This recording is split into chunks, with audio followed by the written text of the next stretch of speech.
Bien, Joaquín, yo quiero empezar esta tertulia, que es la tertulia con un escritor, es una tertulia literaria, y quiero empezar escribiendo algo que encontré fragmentado, y ya vamos a mirar por qué lo encontré fragmentado y no completo. Ya nos contarás todo, ¿cierto? Se llama El oso y el anticuario. Mira, hijo, tu padre está muy grave, mi padre está muy grave. Si mi madre me dice que mi padre está muy grave es porque en realidad, de verdad, mi padre está muy grave. Porque mi madre no va a mentir en esas cosas. Y no puede ser falso que mi padre está muy grave. Así que mi padre está muy grave, dice mi madre, que no dice mentiras. Tienes que rezar para que tu padre se mejore. Tengo que rezar para que mi padre se mejore. Si mi madre me dice que tengo que rezar para que mi padre se mejore, pues rezaré para que mi padre, que está muy grave, se mejore. Aunque a mí no me gusta rezar. Así sea para que mi padre se mejore. Pero como se trata de mi papá, que según mi mamá está muy grave y mamá no dice mentiras, menos cuando dice que papá está muy grave, pues tendré que rezar para que mi papá, que está muy grave, se mejore. Procura portarte bien y no darle rabietas. Procuraré portarme bien y no darle rabietas a mi padre, que según mi mamá, y mamá no dice mentiras, menos tratándose de algo tan serio que mi papá está muy grave, está muy grave.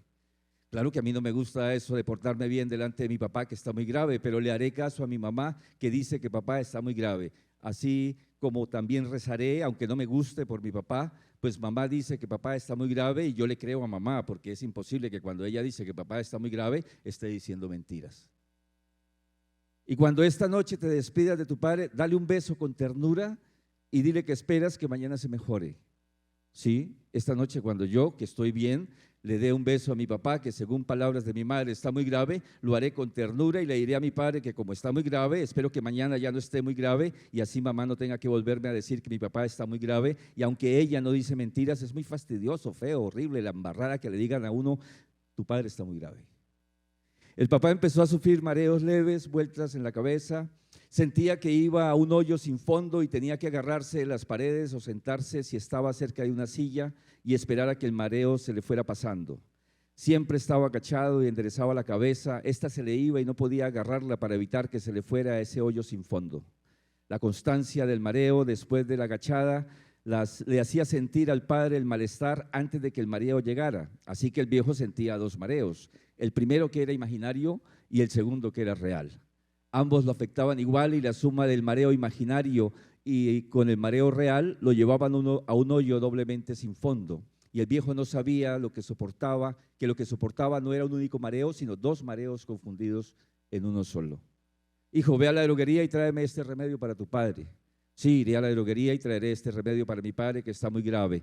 Pagaré el remedio y después que le diga al boticario, deme ese remedio para mi padre que está muy grave, y el boticario sacará de los estantes el remedio que curará a mi padre que está muy grave y me dirá, ¿es este? Y yo le diré, sí, es ese. Y el boticario envolverá el remedio que curará a mi padre que está muy grave y entonces sí pagaré el precio que vale el remedio que a mi padre curará y saldré de la botica y le entregaré a mi mamá, que no dice mentiras cuando dice que mi papá está muy grave, el remedio. Y ella se lo dará a mi padre que está muy grave y mi papá se lo tomará y luego a esperar si el remedio surte efecto y así mamá no tendrá que decirme después, hijo, tu padre está muy grave. Hijo, quédate un rato con tu padre mientras yo le preparo un agua de azúcar. Sí, mamá, aunque se me hace raro que le des agua de azúcar a mi papá, que no debe estar muy grave si el remedio surtió efecto. ¿O fue que el remedio que le compré a mi padre cuando estaba muy grave y que lo iba a curar no sirvió y todavía está muy grave? Bueno, mamá, prepárale a mi papá que está muy grave el agua esa, porque parece que el remedio que lo iba a sanar no hizo nada y mi papá aún está muy grave. Hijo, préndele una vela a la Virgen porque tu papá se está ahogando. Prendo la vela a la Virgen para que mi papá, que está muy grave, no se ahogue, porque la Virgen es muy buena, y sobre todo si se le prende una vela cuando el papá de alguien está muy grave y se está ahogando.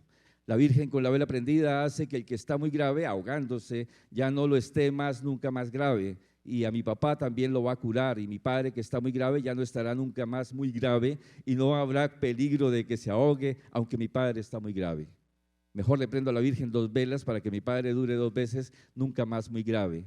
Esto es lo que comúnmente se llama directamente proporcional. Hijo, tu papá que estaba muy grave acaba de morir. Carajo, caray, caramba, mi padre que estaba muy grave se acaba de morir. Y mi mamá no dice mentiras cuando dice que mi padre se acaba de morir. Entonces lo que tuve que rezar, aunque no me gustara ni pío, para que mi padre que estaba muy grave se alentara, no sirvió. Entonces la ternura con que le di el beso a mi papá que estaba muy grave no hizo mella, y mi papá de muy grave que estaba pasó a cadáver. Entonces lo bien que me porté para que mi padre que estaba muy grave no fuera a rabiar y se pusiera más grave de lo grave que estaba, no surtió efecto. Entonces el remedio para que mi papá no siguiera muy grave y que el boticario envolvió con cuidado porque sabía que mi papá estaba muy grave no sirvió para un comino. Entonces el agua de azúcar que mamá le preparó a papá que estaba muy grave, porque el remedio que le dio para que no lo siguiera tan grave no hizo nada bueno, no lo curó. Entonces las 2 velas que le prendí a la Virgen para que curara a mi papá que estaba muy grave, según palabras de mi mamá, que no es mentirosa cuando dice que papá está muy grave, no le agradaron a la Virgen. Carajo, se murió mi papá, ahora sí que nos llevó la de malas, nos jodimos, se nos fregó la cara, qué vaina. El viejo se sintió marear, pero como estaba ya tan acostumbrado a esos mareos en que se iba a un fondo sin hoyo, lo sintió antes de tiempo. Es decir, el mareo imaginario se presentó bastante antes del mareo real, y lo que en realidad sufrió no fue un solo mareo imaginario y mareo real en uno solo y al mismo tiempo, sino 2 mareos. El imaginario que fue real y el real que también fue real, y 2 mareos reales no podía el viejo cansado, gastado, arrugado, carcomido cuerpo del viejo aguantar. Y así fue como el viejo se murió de 2 mareos seguidos y demasiado reales. Ya murió la cucaracha, ya la llevaron a enterrar entre 4 sopilotes y un ratón de sacristán. Primer capítulo de la novela. El oso y el anticuario. Me costó muchísimo trabajo, ¿eh? Pues buenas noches. ¿Me oyen? Gracias. Yo quisiera saber, Pacho, ¿de dónde demonios sacaste eso? Porque yo creí que esa novela estaba desaparecida completamente. Y me sorprende. Pues no se sorprenda, porque el libro total nos tiene espiados a todos, nos expulga a los anaqueles. Pero solamente tienen el primer capítulo, Solamente o tienen toda la novela. Solamente está el primer capítulo, ¿no? Y además esa novela, según lo que encontré, ganó el 2.º puesto en el concurso nacional, en el concurso nadaísta de novela de 1966. A mí me llamó la atención de que solo estuviera ese primer capítulo, y hasta llegué a sospechar que esa era toda la novela. Porque es una novela nadaísta y uno con esos manes uno no sabía qué atenerse. No, voy a expandirme un poquito y te voy a explicar qué fue lo que sucedió. En el año 66, yo con 20 años, Pablo Gallinazo se ganó con La Pequeña Hermana el primer premio en el primer concurso nadaísta de novela. Eso fue en el año 66. Y mandó la novela con un seudónimo que era José Rata. Y se ganó el premio. Y yo ya era amigo de él, y amigo de Álvaro, y amigo de esta casa. Nos fascinó la noticia. Y al año siguiente escribí una novela que se llamaba, no como dice ahí, El oso y el anticuario, sino que se llamaba Náusea y Carcajada. Y era el diálogo salvaje y loco de 2 adolescentes bumangueses que deambulan por la ciudad. Y la mayoría de la trama son diálogos de ellos dos y evocaciones de cada uno por aparte, sumado a algunos datos sobre la atmósfera circundante, que los árboles los perseguían, que la lluvia caía, pero cuando ellos pasaban por ahí la lluvia no los mojaba. Bueno, mandé la novela. Y un día en octubre llegó a la casa donde yo vivía como estudiante de ingeniería Gonzalo Arango, a quien yo conocía por las fotos solamente, y me dijo que yo me había ganado el primer premio con esa novela, y que al otro día en La Bomba, una discoteca que quedaba por la calle 60, era la entrega de los premios. Claro, yo me emocioné, me sentí muy contento y me fui al otro día. Estando allá, antes de que empezara la ceremonia, Gonzalo me llamó aparte y lo que voy a contar es muy feo, tanto de él como de mí. Y me dijo, Joaquín, tú eres un muchacho de la provincia, tienes mucho acné, no tienes carisma, entonces te vamos a dar el dinero correspondiente al primer premio. Pero para los periódicos, tú te vas a ganar el segundo premio y el primer premio se lo vamos a dar a Elmo Valencia con una novela que se llama Islanada. Me guardé la furia por los 4.000 pesos que era el premio. Entonces no dije nada y acepté. Pero al día siguiente me fui para el editorial Tercer Mundo, que quedaba en el centro de la ciudad, creo que por la carrera 10ª, no recuerdo ya, que era propiedad de Belisario Betancur, antes de que fuera presidente. Me identifiqué, dije que los originales de una novela que se llamaba El oso del anticuario estaban ahí, que yo le había escrito, que aquí estaba la prueba, que el periódico, que el premio, que me la devolvieran porque había que hacer unas correcciones. Me la entregaron y la incineré. Le metí candela. De razón que solo aparece el primer capítulo del libro. Los jurados fueron Gonzalo Arango, Marta Traba y Fernando Soto Aparicio. Imagínate. Para mí es una sorpresa que Álvaro haya tenido eso ahí guardado, no sé cómo demonios. Solo el primer capítulo, pero sí. Bueno, pero entonces, si te acuerdas, cuéntanos qué pasa en esa novela luego, porque el señor se murió. ¿Y luego? Luego lo llevaron a enterrar entre 4 sopilotes. No, la novela era como una especie de imitación inconsciente, pienso yo, de Esperando a Godot, de Samuel Beckett, que es un intercambio de diálogos, ¿no? Sí. O como otra de un francés, cuyo nombre no recuerdo, pero se llamaba Bouvard y Pécuchet. No me acuerdo cuál era el autor. También son diálogos. Esa traición que me hicieron se me quedó ahí, castigándome. Entonces me fui a la biblioteca mía, que había armado con dineros bien habidos y con dineros mal habidos, y porque yo le robaba la plata a mi mamá del hotel. Cuando le hacía la caja menor la esquilmaba. Para comprar libros. Para una buena causa. Sí.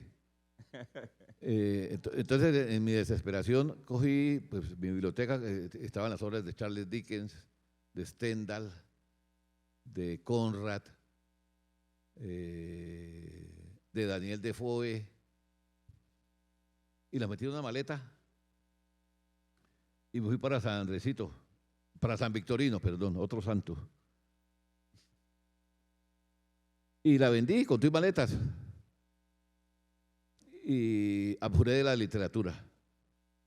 Y me dediqué al rock and roll. Los Beatles, los Rolling Stones, Led Zeppelin, Pink Floyd, Jefferson Airplane, 10 Years After, bueno, Joan Baez. Y pasaron un poco de años. Yo estaba estudiando en la Universidad de los Andes y me volvió a suceder otra vez otro drama parecido. La Facultad de Literatura de la Universidad de los Andes organizó un concurso de cuentos entre los alumnos de toda la universidad y yo mandé 2 con seudónimos distintos y se ganaron el primero y el segundo premio, pero cuando abrieron los sobres y constataron que el autor era el mismo y que era estudiante de ingeniería, no se pudieron tragar ese cadáver. Entonces me escamotearon también el segundo premio. Eso sí me llevó a mí ya realmente al fondo. Que siempre le han robado los premios. Sí. Entonces dejé de escribir, pasaron muchos años. Ese es más o menos el resumen que sale de este abrebocas. Sí. Bueno, ese nadaísmo está conectado con todos esos movimientos de vanguardia de principios del siglo en Europa, ¿no? Sí. Con el teatro del absurdo. Tú mencionaste También. ahorita a Samuel Beckett, ¿no? sí. Sí, a Samuel Beckett. Una obra de él fue la primera obra de teatro que yo vi en mi vida. Fue él, ¿Ah, sí? Esperando a Godot. Esperando Esperando a Godot, sí. sí. Yo estudiaba en el colegio José Elías Puyana Ajá. de Florida Blanca. De noche estudiaba allí. ¿En Girón era? No, en Florida Blanca. En Florida, sí. Y estudiaba allí de noche, ¿no? Era Sí. trabajador y iba allá a terminar mi bachillerato y llegaron allá con Esperando a Godot. Nos sentaron en el patio. No ¿Los así, representaron? ¿Ah? ¿Los representaron? Sí, claro, en una Ajá. pequeña tarima, como esa tarima. Ahí está, creo que son 3 o 4 actores, si no estoy mal. Todos esperando a Godot, ¿no? Sí, sí, Es sí, un sí. personaje, están en una estación del tren. Sí, sí, sí, sí, Y sí. todo, y como 2 horas dura esa Vladimir y Estragón se llamaban los cosa. Sí, protagonistas. como 2 horas dura esa cosa esperando al personaje Godot, que no llega. No llega, sí. Y son 2 putas horas, o sea, todos estamos, ¿qué pasa? ¿Y a qué hora llega? Y Sí. se acaba la hora y no llega. El teatro del absurdo. Y todo el mundo decía, qué hora tan mala, qué cosa tan aburrida, ¿por qué trajeron esa cosa tan mala? Pero yo estaba fascinado con lo que había ocurrido. Y ahí yo empecé a hacer teatro, es decir, que esa ¿Ah, sí? era una época inspiradora, ¿no? Bueno. Eran autores inspiradores a pesar del absurdo que se transmitía, ¿no? Pero la vida en ese momento era absurda, ¿no? Era la Bueno. posguerra, etcétera, ¿no? Algo más que tenemos en común, Pachito, que por Esperando a Godot, yo en la literatura y tú en el teatro, ¿no? Sí, sí, sí. No Está me bien, digas- sí. está bien. Bueno, ¿qué era el nadaísmo? Pues el nadaísmo era la negación de todos los valores tradicionalistas y familiares que había en este país. Algo tuvo que ver, yo creo, Sartre y tal vez Nietzsche. No estoy muy seguro de eso, porque yo no los traté mucho así de voz a voz, porque me sentí mal con ellos, ¿no? Entonces, no puedo realmente responderte a fondo a la pregunta porque no... Fue un movimiento que yo aplaudo porque despertó un sentir literario en el país, ¿no? Y también de comportamiento, pero no puedo ir más a fondo. Vale, porque la historia de Gonzalo Arango es un poco contradictoria, ¿no? O sea, él apoya la dictadura de Rojas Pinilla, ¿cierto? Es militante durante la dictadura. Cuando Rojas Pinilla se toma el poder en la década del 50, él apoya eso. No lo sabía. Sí, sí. Y luego se decepciona completamente del gobierno de Rojas Pinilla, de su dictadura, y crea el nadaísmo, o sea, funda el nadaísmo, y luego abandona el nadaísmo, ¿no? Y de alguna manera yo pienso que eso nos sigue ocurriendo en el país, ¿no? O sea, que sentimos como que hay algo que nos da algo de esperanza y nos decepciona. Ujú. Y a veces cosas que nosotros mismos hacemos que nos decepcionan y terminamos huyendo de todo y de nosotros mismos también. Entonces pienso que eso es como una reiteración que ha tenido el país o la república o la nación desde su misma creación, ¿no? Ese dar tumbos todo el tiempo esperanzándose en algo y desestimulándose por eso mismo que uno crea o cree, ¿no? Sí, sí, sí. Entonces, vamos a los orígenes de este bretón. Este bretón, ¿de dónde viene, no? Los bretones se supone que vienen de Francia, ¿no? De Francia, ¿no? De la Britania, ¿no? Originalmente de Gran Bretaña, sí. Sí, sí. No, de Francia, ¿no? Pero después pasaron, Porque hay una región en Francia que se llama la la Britania. Bretaña ¿no? francesa, La sí, Britania. sí. Y luego pasan a España y luego vienen a América. Sí. Y estos bretones suyos llegan aquí, ¿por qué? ¿Cuándo? ellos llegan en 1752, creo. Eran pescadores de Marsella. Y no sé por qué razón decidieron venirse. Si aquí no había nada que pescar. ¿Cómo? ¿Cómo? Aquí no había nada que pescar, guarazapos tal vez, en la laguna de San Mateo. Sí. Entraron por La Guajira, desembarcaron no sé en dónde y se vinieron a pie, Colombia adentro. Pero en alguna parte del trayecto hacia Bucaramanga, que tal vez no creo que ellos supieran de Bucaramanga, uno de ellos, que eran 7, uno de ellos torció el rumbo y se fue para Venezuela, ¿sí? Y los abandonó a sus otros familiares. Y allá se volvió tal vez un delincuente porque terminó prisionero en la Isla del Diablo con el protagonista de la novela de Charrier. ¿Cómo se llamaba esa novela? La Isla del Diablo, ¿sí? Que era una penitenciaría a donde iban a parar. En Guyana, ¿no? Sí, creo que era en la Guyana, sí. Y estos otros bretones siguieron y terminaba sentados en Girón. Comenzaron a escarbar en el río, se volvieron gambusinos, sacar oro y fueron acumulando dinero.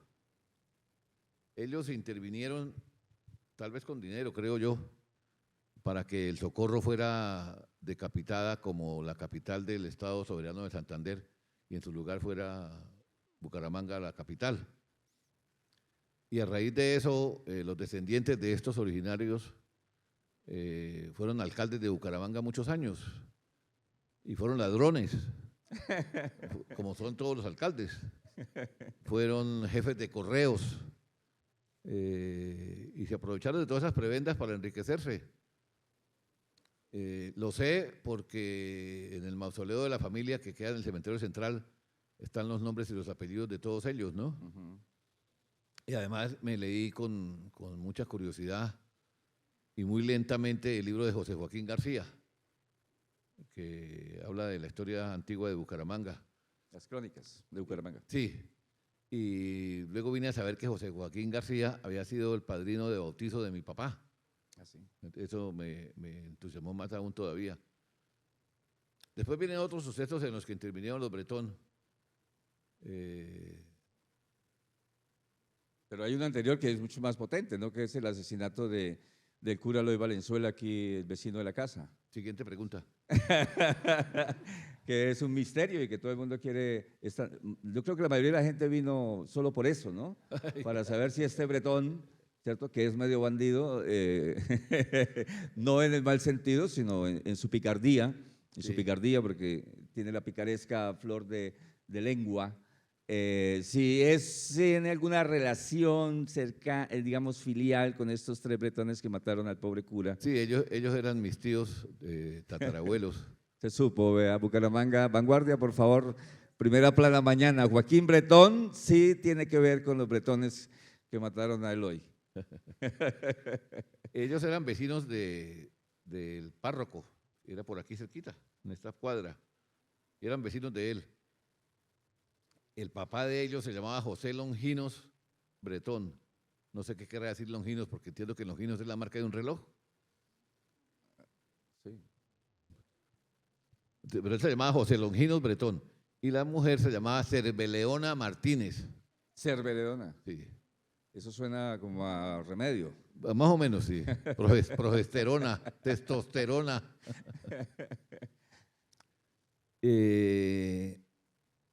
Tuvieron 3 hijos, Ignacio, José Higinio y Matías.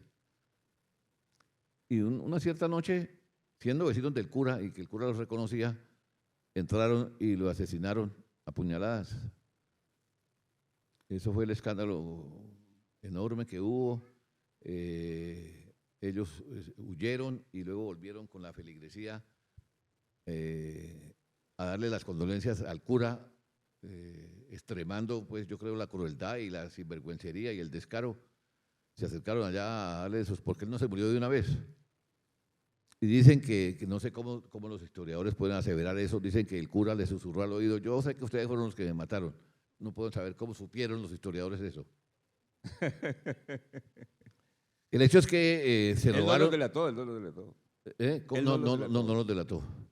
Ellos se robaron todos los implementos de la misa, ¿no? La patena, el cáliz, las vinajeras,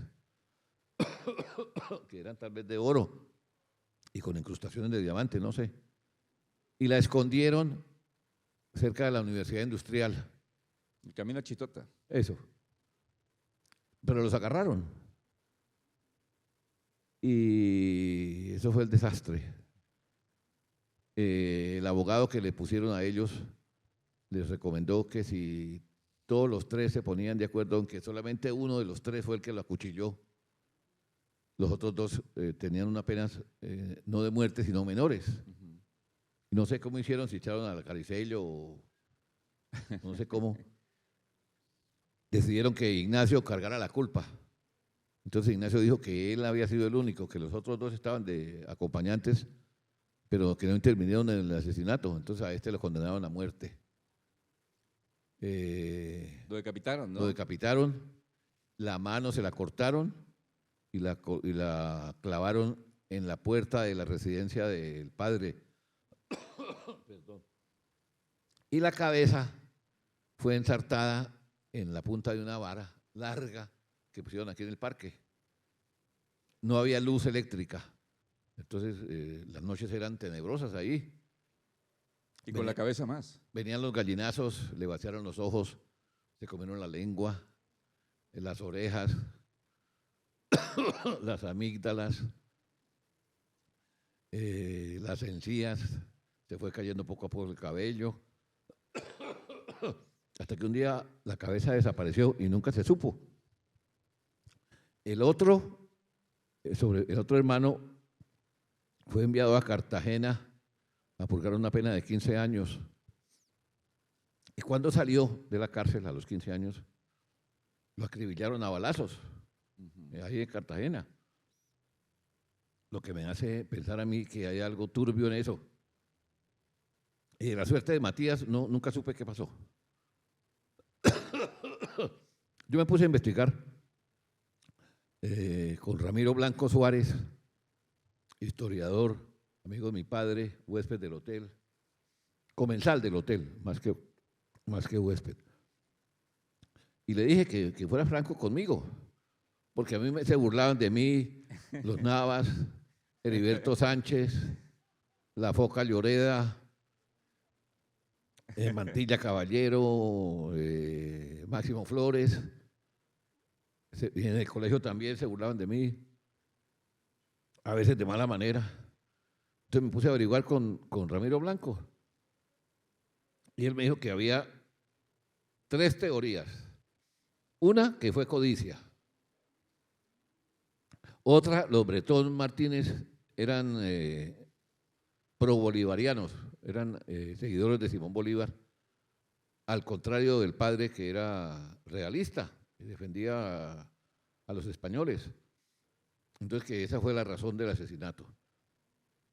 Y la tercera, que también me la corroboró Ramiro Blanco y algunos historiadores que yo leí, en la casa del sacerdote vivía un adolescente que se llamaba Ambrosio García.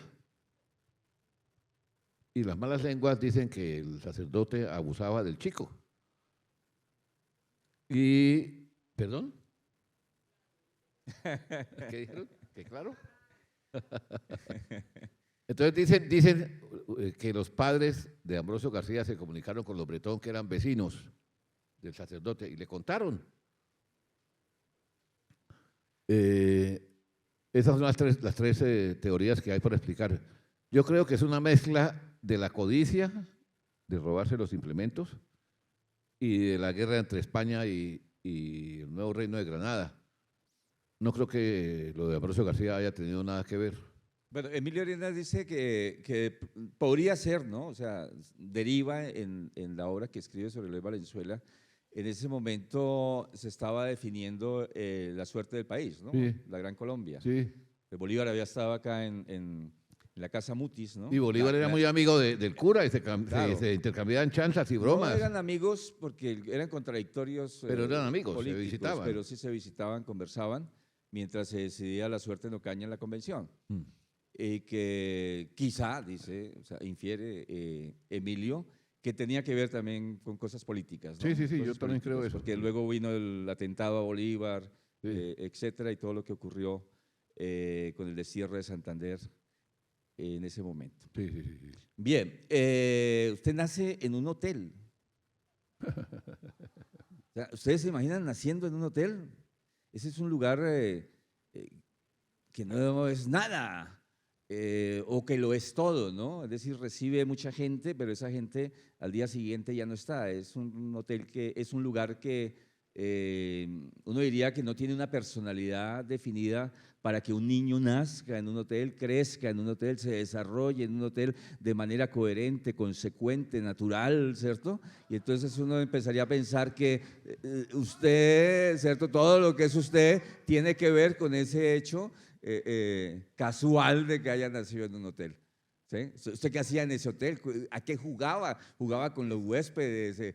¿Sí? ¿Cómo era? O sea, yo no me imagino a alguien nacer en un hotel. Tenemos aquí a un protagonista de una situación casi inverosímil como era su vida Pachito. en ese hotel. Pachito Eche, yo discrepo de lo que acabas de decir. Para mí haber nacido en el hotel, esto fue un premio, fue un bingo, un baloto, porque desde muy joven me llené de muchos conocimientos de toda índole. Por ejemplo, la alimentación. Allá al hotel llegaban extranjeros, llegaban europeos, italianos, franceses y escoceses, llegaban argentinos, mexicanos, venezolanos, brasileros. Entonces la comida era muy variada y yo a los 3 o 4 años ya sabía distinguir un chateaubriand, un filet mignon, el pan ácimo, la comida kosher, y mis compañeritos, la carne seca, la pipitoria, la colombina, el dulce de los navas, y yo tenía culinariamente un rango superior. Con la información también, porque al hotel llegaba El Tiempo, El Espectador, La República, El Colombiano, El Diario de la Frontera, El Diario de la Costa, El Occidente, El Diario de la Patria de Manizales, selecciones del Reader Digest. Entonces yo leí la revista Cromos, entonces yo tenía demasiada información, ¿no? Yo me acuerdo que mi mamá tenía, y mi papá también, un planchón inclinado de madera y ahí clavaban los periódicos, ¿no? Y entonces la gente iba y leía, ¿no? Eso también me dio mucha información. En el aspecto de la geografía también, porque conocí antes de las clases de geografía universal en el colegio, pues países muy distantes. Supe de Groenlandia, de Australia, de Java, de Sumatra, de Brahmaputra, de Calcuta. De la Sutra.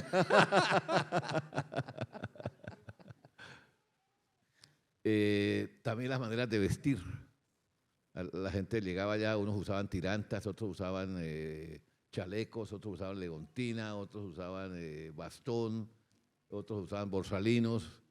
Entonces yo... pues, todo eso me nutrió y eso me hizo sentirme diferente a mis demás compañeritos.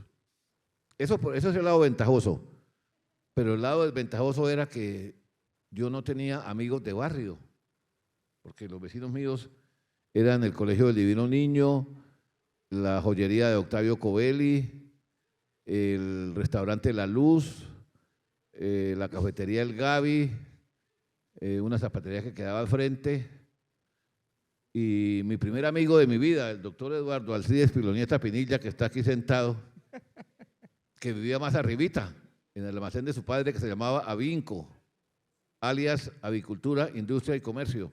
Él fue mi primer amigo durante muchos años, mi único amigo, realmente, porque no había más. Las noches eran completamente diferentes, ¿no? Porque no tenía amigos de barrio.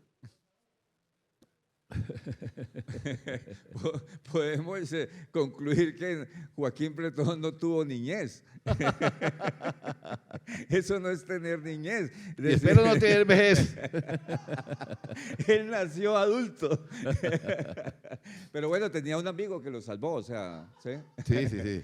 Eduardo era muy industrioso y su padre tenía una especie de taller artesanal en donde fabricaba escobas, traperos, entonces tenía serruchos, sierras, pintura, puntillas, martillos, todas las herramientas necesarias. Entonces Eduardito hacía patinetas de madera con rodachines Con rodillos. y salíamos por las calles, ¿no? Y un día me llevé la gran sorpresa de que Eduardito hizo unos zancos y se volvió un teso para los zancos. Entonces yo salía con él a caminar, pero él a 3 metros y yo abajo. Y él, por ejemplo, bajaba bombillos fundidos, destapaba cañerías, observaba amantes por las ventanas de los segundos pisos. Era fisgón. Y se volvió un artista con los zancos. Yo recuerdo que él se metía los zancos aquí uno aquí y el otro aquí, como la adarga de los caballeros andantes, ¿no? Sí. Cuando atacan a caballo. Y él salía corriendo con las dos garrochas horizontales, y antes de llegar al andén, en donde el andén se cruza con la calle, que hay un ángulo recto, él metía un zanco ahí, el zanco hacía así, y él se elevaba. Uf. Y luego traía el otro zanco y ponía el pie y ya. No se caía. Eso era increíble, ¿no? ¿Qué sentía yo? Eso sí no lo sabes. Sentía admiración y envidia. Bueno, la primaria, ¿dónde la haces? O, a ver, no me digas que la hiciste en el hotel. ¿Sí? Mi papá consiguió una institutriz que se llamaba Elisa Aguilar, viuda de García. Y ella nos enseñó a leer, a escribir y a sumar y a restar. No nos alcanzó a enseñar a dividir y a multiplicar. Nos enseñó a mi hermana Elisa, a mi hermana Laura y a mí. Un horario muy drástico. Y la señora era muy odiosa. Era como si hubiera sido la madrastra de Hitler o una joda así. Era terrible. Muy drástica, muy seca. Pero hoy le agradezco. Entonces yo entré al colegio del Divino Niño, que quedaba al frente del hotel. Entré a segundo bachillerato, a segundo primaria, perdón, a segundo primaria. Y el hecho de que el colegio quedara al frente, como siempre ha sido en mi vida, tenía ventajas y tenía desventajas. Tenía las ventajas de que, por ejemplo, en el recreo, doña Herminia Serrano me dejaba pasar al hotel a tomarme un cumis. Y mis otros compañeritos no podían, ¿no? Pero también cuando yo cometía alguna indisciplina, inmediatamente mi mamá se enteraba porque la profesora cruzaba la calle y le decía, el niño Joaco está ya indisciplinado. Yo me paraba en la ventana de mi casa, que quedaba justo al frente del parqueadero del colegio, y bajaba el chofer, que se llamaba David, con todos los alumnos de La Aurora y de Cabecera y de por allá arriba. Y entre esos venían los Umaña Valdivieso. Venía Gustavo Umaña Valdivieso, José Gabriel Umaña Valdivieso, Camilo Umaña Valdivieso, psiquiatra, y Carlos Alberto Umaña Valdivieso. Carlos Alberto Umaña, recién nacido, lo llevaron a visitar la casa de otro recién nacido que tenía poliomielitis y se le pegó. Entonces, él tenía problemas de movilidad. Tenía aquí unos aparatos con unas bisagras que las desconectaba y las conectaba según fuera a ponerse erguido o a doblar la rodilla. Y era muy complicado. Y no éramos amigos. Yo tenía por ahí 8 años. Y yo lo veía que se bajaba de último. Y yo cruzaba los dedos de las manos y los dedos de los pies y decía, ojalá que se caiga, ojalá que se caiga, ojalá que se caiga. Nunca me quiso dar gusto. Después nos hicimos íntimos. Y le conté. Le conté, ¿no? Y me acuerdo también que con Carlos Alberto un día íbamos caminando por la Universidad Nacional, por uno de esos senderos que hacen los peatones de tanto caminar, que pelan el pasto y entonces queda la ruta. Y íbamos caminando.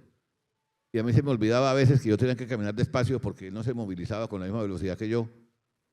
Y a veces él se quedaba atrás. Y efectivamente yo venía adelante, como unos 4 metros adelante de él, y llegué a un punto en donde el camino se bifurcaba. Entonces me detuve, lo volteé a mirar y le dije, ¿para dónde es cojo? Y él entendió, ¿para dónde es? Cojo. Me volvió a agarrar a bastonazos. Todavía estudié en el Divino Niño, que eran separados porque más abajo quedaba la sección femenina. Ahí estudié hasta el año 57. Recuerdo también otra anécdota entre cruel y noble que involucra a mi madre. La señorita Herminia celebraba el Día de la Madre todos los años y los papás se encargaban de llevar un plato de espaguetis o pollo o hamburguesas o lo que fuera masato, cumis, salpicones, para el bazar, para la fiesta. Pero había una condición, era que los niños que fueran huérfanos de madre tenían que ponerse una rosa blanca en la solapa. Y los que la tuvieran viva, una rosa roja. Entonces, cuando llegó la primera vez que yo asistí, pues me dio tristeza con los chicos que tenían la rosa blanca, porque eran apagados y cabizbajos y no se reían y no compartían con nosotros, ahí todos tímidos, ¿no? Como retraídos. Achantados. Señalados, claro, de ser huérfanos de madre, Expuestos. ¿no? Entonces, bueno, terminó la fiesta y yo le dije a mi mamá, mamá, imagínate que esto me dio tristeza. Los niños huérfanos de madre con una flor blanca, estigmatizados ahí. Me dijo, yo arreglo eso el año entrante, mijito. Me dijo mi mamá, bueno. Llegó al año siguiente y mi mamá, en vez de mandar un plato de pollo o alguna cosa, me mandó con varias flores rojas. Y me dijo, mijo, niño que vea con la flor blanca se la arranca y le ponen la roja.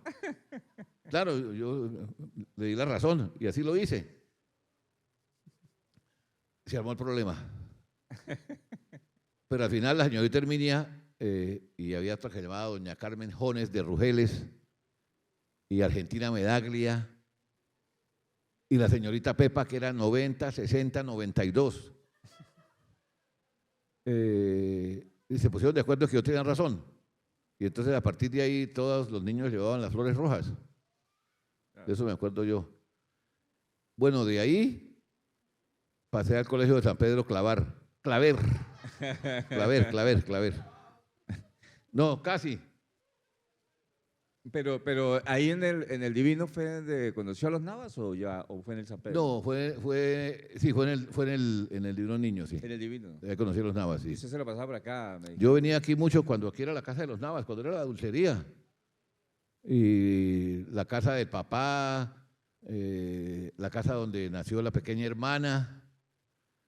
Por aquí atrás entraban las mulas cargadas de panela y de los elementos para hacer los dulces, ¿no? Conocí a la mamá de los Navas, ¿cómo se llamaba? ¿Doña Cecilia? Carmen Cadena de Navas, sí. Y la abuela Zenobia, sí, también. Sí.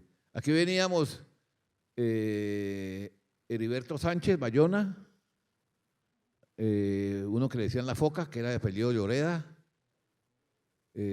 Alfonso Hansen,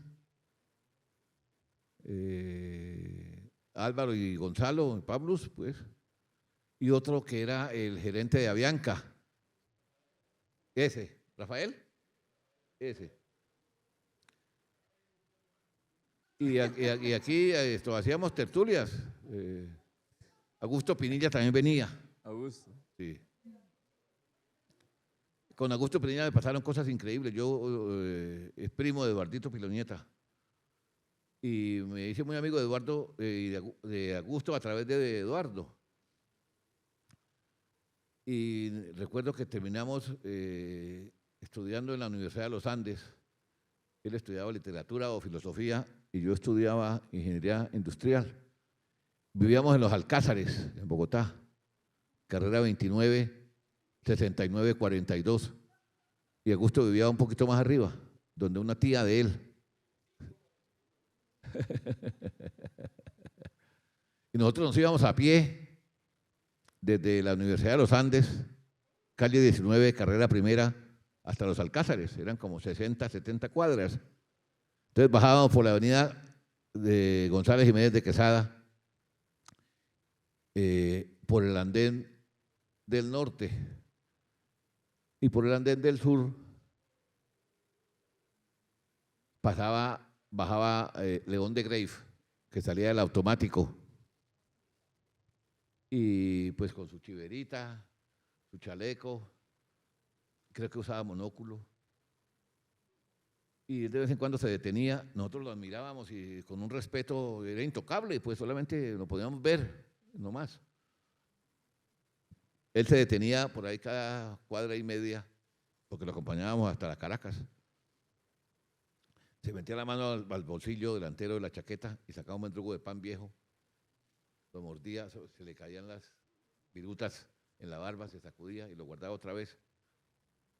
Y luego bajábamos, atravesábamos el barrio el barrio Sears, todos esos barrios que hay ahí hasta llegar al 7 de agosto, Teusaquillo, todos esos barrios. Y en nuestras caminatas diarias nos dimos cuenta de que a lo largo de esas caminatas había como 4 o 5 iglesias que permanecían a las 2 de la tarde o 3 de la tarde desocupadas, pero abiertas.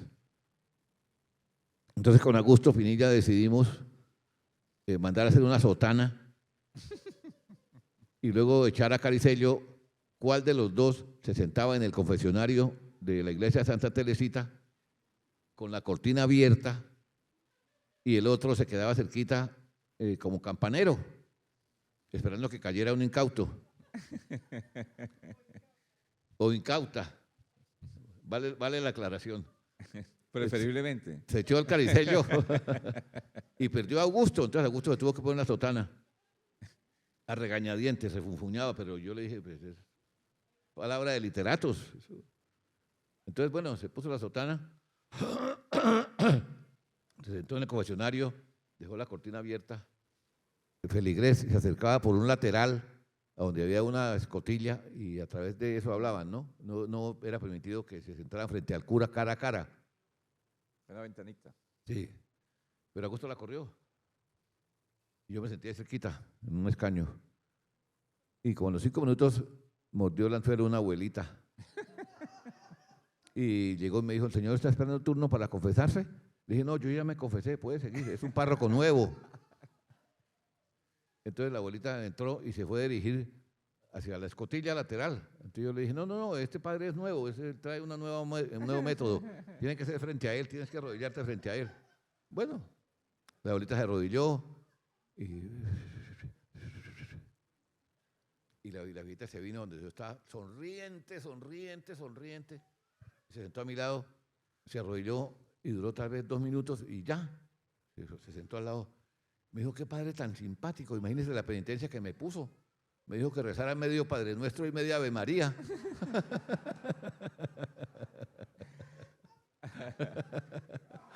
Bueno, pecados veniales, le dije yo, ¿no? Bueno, así la viejita se fue y entonces salimos despavoridos, corriendo a gran velocidad. Y ya como a las 4 cuadras, ya jadeando, le dije yo, Augusto, ¿cuáles fueron los pecados? ¿Cuáles fueron los pecados de la señora?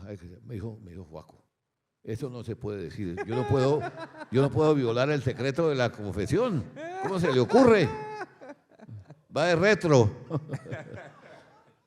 Pasaron por lo menos 50 años. Y hace un año, creo, cuando estrenaron la película de Gallinazo en el Diamante, o en el Cacique, vino Augusto. Y allá nos encontramos. Entonces lo llevé aparte y le dije, Agustico, estamos a punto de morir. Cuéntame, por fin, ¿cuáles fueron los pecados de la abuelita aquella? Y me dice Augusto ya con la voz cascada, no, yo a través de mi Alzheimer todavía recuerdo que no se lo puedo decir. Y me quedé sin saber. Bueno, lo echaron de todos los colegios. ¿Del San Pedro lo echaron? A mí me echaron del colegio San Pedro Claver 2 veces. ¿Y por 2 veces? Sí. O sea, La primera vez, ya muerto mi padre, era el año 58. Mi papá se murió en el 58. Y entonces yo me sentí con más libertad porque mi padre era un opresor. ¿Era muy mayor? Sí, mi padre tenía la edad para ser mi abuelo. Y mi madre era unos 30 años menor que él.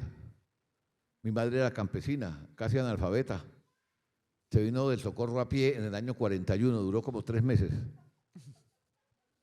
Me dijo, me tiré 3 pares de chocatas.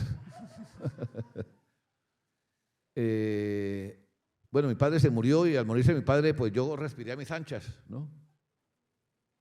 Y un día a la hora del almuerzo, las jornadas en el colegio eran matutinas y vespertinas, de 8 a 12 y de 2 a 4 o a 2 a 5. yo me iba con Eduardito a pie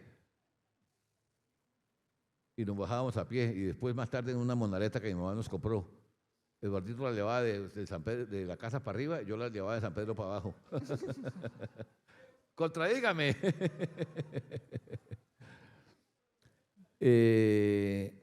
Bueno, vi que la gente a la hora del almuerzo se amontonaba en torno a algo. Hay una mesa del comedor, de la sala. Entonces yo me acerqué y miré y uno de los huéspedes le estaba mostrando a los otros una revista pornográfica cubana, año 58. La revista era en blanco y negro y las damas no eran 90, 60, 90, sino eran boterianas. Y en los pezones tenían 2 rosas y en el pubis un girasol. O sea que no eran muy pornográficas, pero para la época bastaba. Entonces yo esperé a que abrieran el comedor y todos se fueran a comer. Y yo me quedé ahí y le seguí la pista al dueño de la revista y vi que entró en la habitación número 6. La guardó ahí y se fue al comedor. Entonces le dije a la camarera jefa, le dije que me diera la llave maestra un momentico. Y me dio la llave maestra. Yo tome, niño Juaco. Y con la llave maestra abrí la habitación y me robé la revista.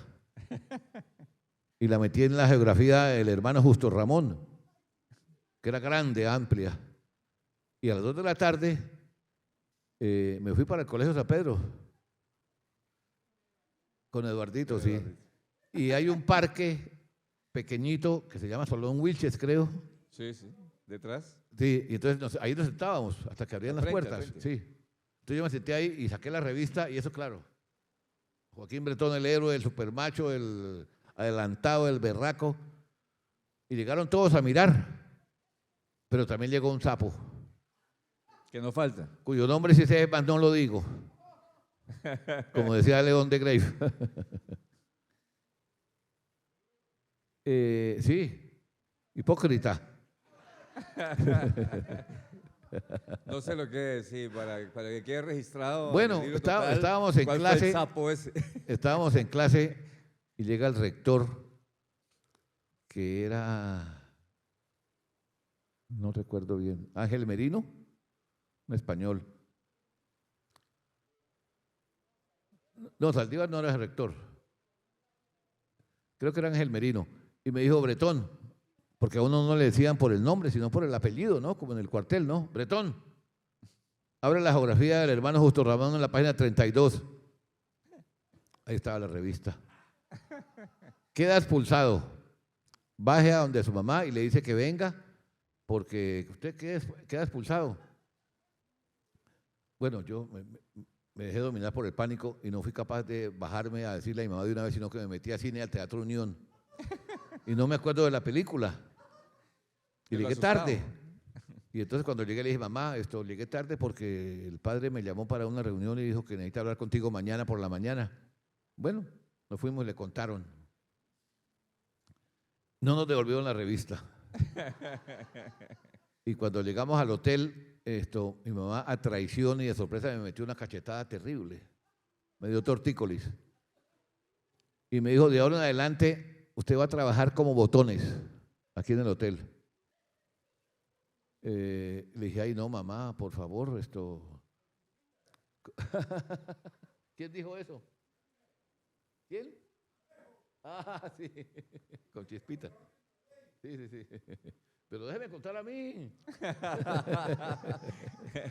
Ahora, Alejo, ahora pasamos el micrófono para complemente. Bueno, la logré convencer y me mandó al Colegio Cristo Rey de los dominicos, de los de la Inquisición maldita. Sí.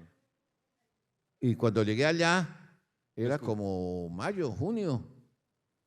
Entonces todos los compañeritos de segundo bachillerato dijeron, ay, llegó el ricachón, llegó el de San Pedro Claver, llegó el de la buena familia, llegó el de la élite, y me comenzaron a atacar.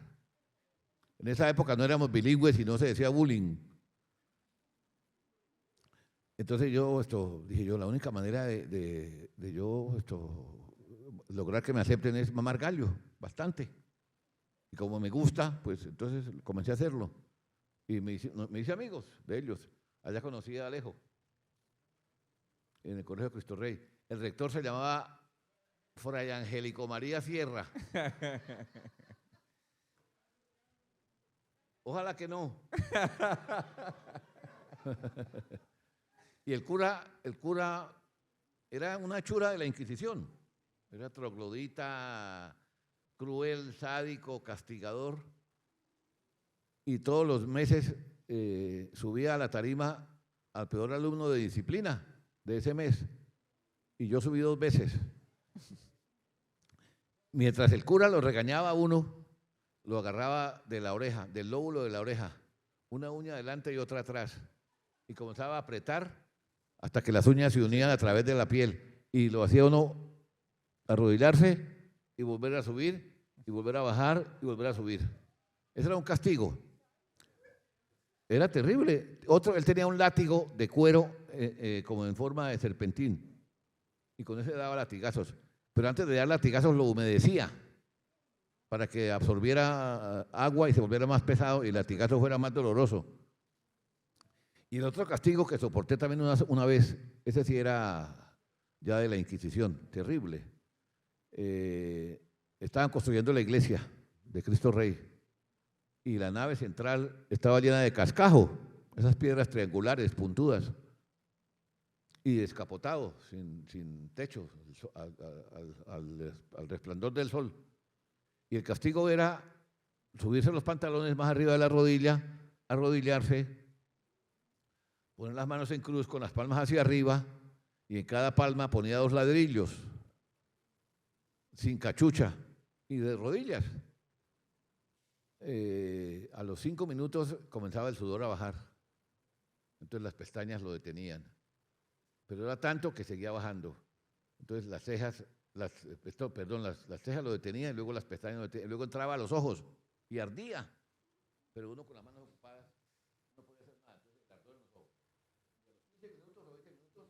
A los 15 o 20 minutos, las manos con el peso de los ladrillos comenzaban a temblar y a tratar de caerse, ¿no? Y el cura dando vueltas por arriba. ¡Enderezca los brazos! ¡Enderezca los brazos! Y ahora que digo enderezca los brazos, con el perdón de Eduardo Pilonieta o sin el perdón de Eduardo Pilonieta, y yo lo advertí cuando nos vimos que yo iba a hablar de él.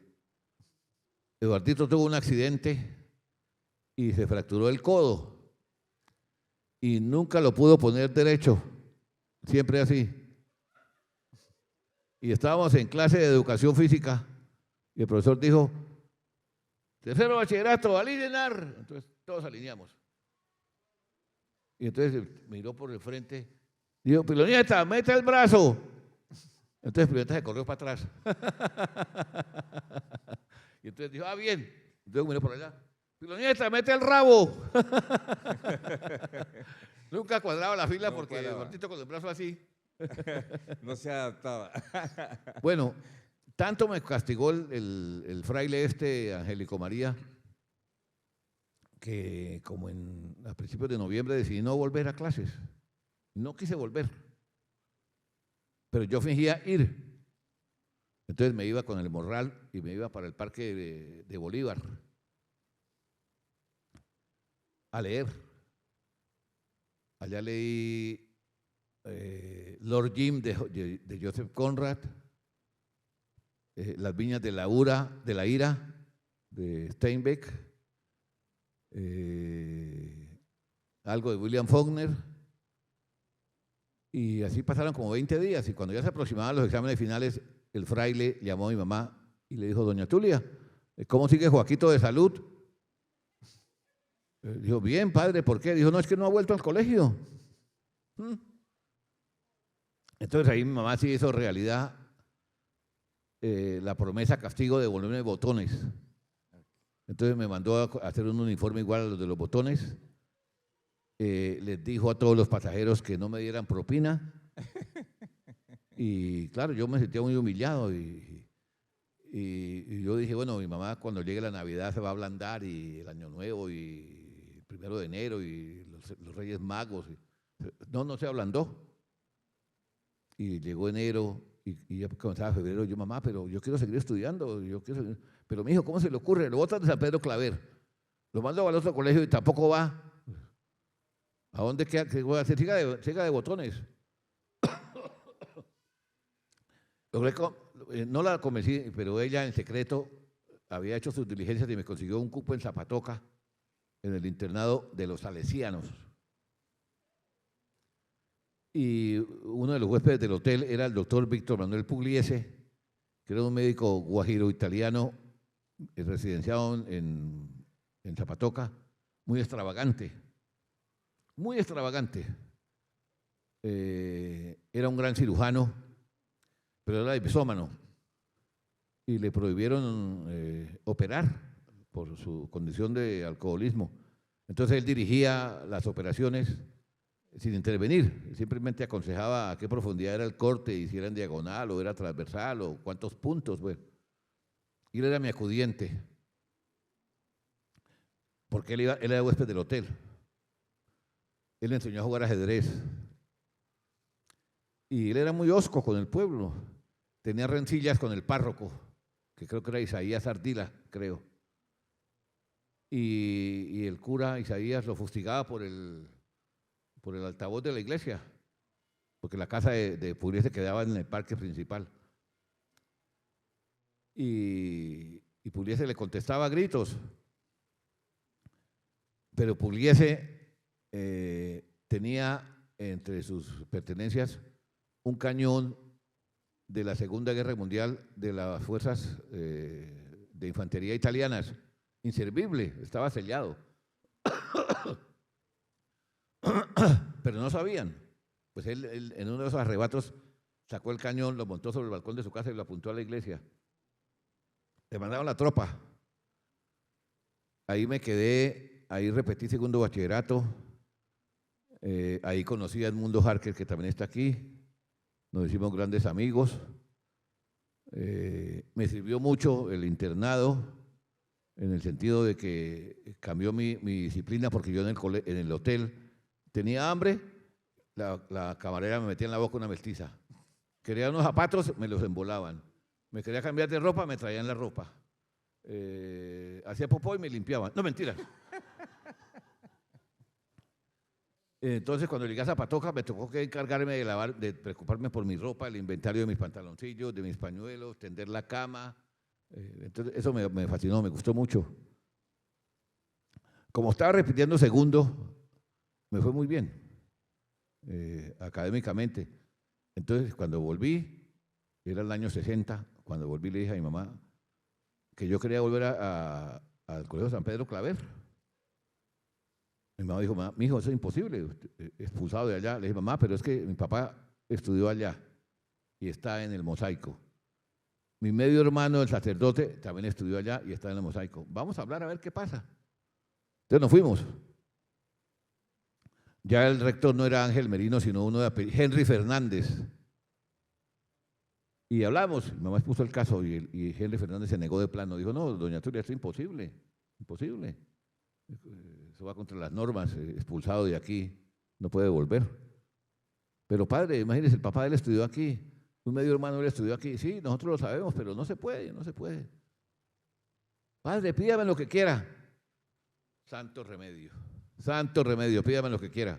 Entonces el cura sonrió, le dijo, bueno, doña Tulita, en un sobre, usted me manda un cheque por el valor de la pensión. Y en otro sobre, la misma suma, pero en efectivo, y se la damos al padre Upegui para que termine de hacer la iglesia. Y tiene matrícula condicional. Bueno, mi mamá aceptó. Y hice tercero, hice cuarto, y en quinto bachillerato, el padre Saldívar organizó para la fiesta de alguna de las vírgenes, que son 11.000 creo, mal contadas, organizó una velada poética religiosa y entonces encontró un poema que tenía como 33 o 34 estrofas y entonces le adjudicó una estrofa a cada alumno para que el día de la ceremonia cada alumno pasara y declamara su pedazo. como la letra mía del apellido es la B de burro, pero eso es la B de la biodental o la B de la bidental. ¿Cuál es? La bidental. La bidental. Yo era llamado como de cuarto o quinto, era Ardila, Arciniegas, Burgos, Bretón, bueno.